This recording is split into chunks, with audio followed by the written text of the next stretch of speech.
Hey guys, this is a car badge from RFW. They're a 3D printing company, and if you've ordered this on eBay or Etsy and you want to know how to possibly put this on, because it really looks very complicated, it's not that hard to do. As you can see, I've already unscrewed 2 of these screws, and finding the right Allen key might be hard, but this is like the perfect size for me. This is hard to do with one hand, but you just unscrew. You've gotten all these screws out. Don't be worried about this being loose or anything, because really those screws are pointless. It does not do anything.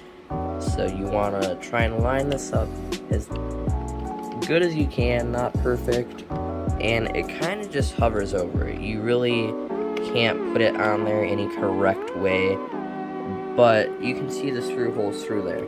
And what you'll do is you'll screw them on with this on. So what I've done is I lined it up with the screws, and then I'm going to use the Allen key to screw it in all the way. Once you've gotten in about 3 screws, it'll still be loose, but you can do the rest pretty easily. After a certain point, you'll start to hear a crack when you screw it in. That's when you'll want to stop. And as you can see, it's still pretty tight, so you don't want to put it in more than once you start to hear that creaking / cracking. The final result, and it's pretty sturdy.